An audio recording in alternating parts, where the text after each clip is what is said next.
They made us many promises, more than I can remember. They never kept but one. They promised to take our land, and they took it.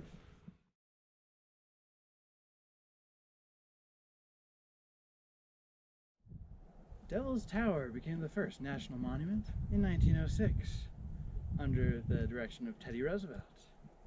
But for centuries before that, it was a sacred site to the natives here, known as Mato Tapila, or Bear's Lodge.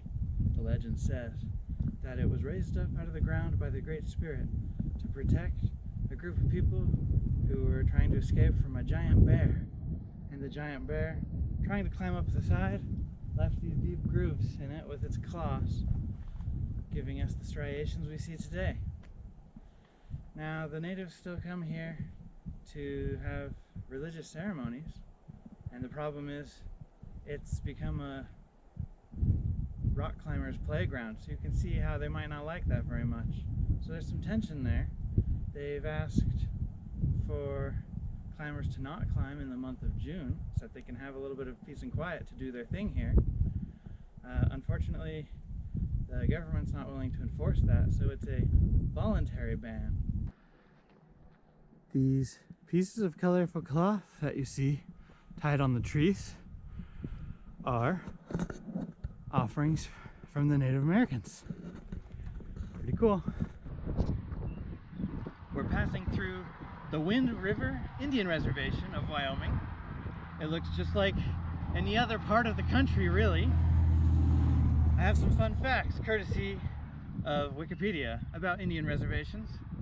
There are 326 reservations and like over 570 Native American tribes. Some tribes have their own reservations. Some reservations are shared by multiple tribes. Some tribes have no reservation.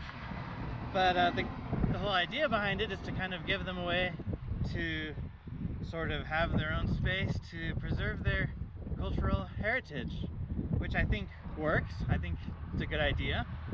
And they have a decent amount of land. Collectively, the reservations make up 3% of the total land area of the 48 contiguous states, about the size of Idaho. And that's pretty good considering there's only about 1 million Native Americans on those reservations, or like a third of the percent of the total population. So it's great that they have all that land, but the problem is more the boundaries drawn by the federal government, because many tribes were forcibly moved to land that they had no historical ties with. I'm in Custer State Park in the Black Hills of South Dakota. In the 1860s, homesteaders started coming here, and the natives, the Lakota Indians, fought to keep them out. Crazy Horse is famous for attacking white settlers, driving them out to preserve their way of life here. And in 1868, the Fort Laramie Treaty granted the Indians all of the land from the Missouri River in the middle of South Dakota all the way to the Bighorn Mountains in Wyoming.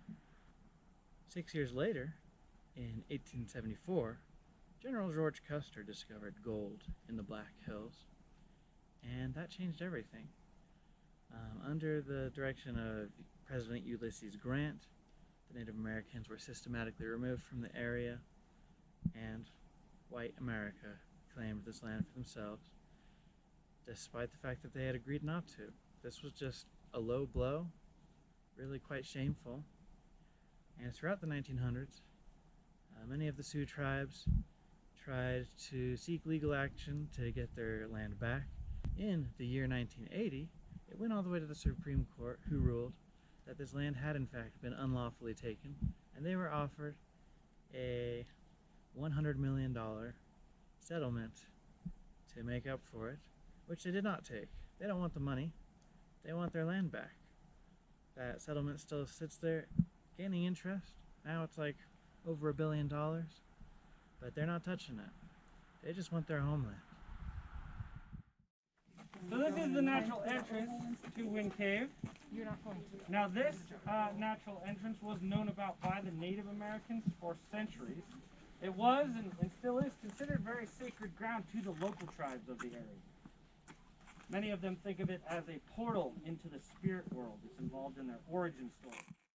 As the Lakota Indians were kicked out of the Black Hills, they moved east to find refuge in the plains of South Dakota. But Uncle Sam wasn't done stealing their land just yet. Oh no. In 1887, President Grover Cleveland passed the Dawes Act, which was his way of giving himself permission to take 90 million acres of tribal lands, divide it up into allotments to give to homesteaders, sell off to non-natives, and those Indians that agreed to these terms were granted citizenship, given their own allotments to grow crops and things. This was all in an attempt to naturalize or assimilate the Native Americans into mainstream society. But what it was really doing was interfering with the social cohesion of their own heritage and really interfering with their way of life, which was living harmoniously with nature. In conclusion to our review of the Native American struggles in South Dakota, I suppose we can remember that this was their home before it was ours, and hopefully we can all treat each other like equals and share the beautiful land that we have and respect the land as well as each other.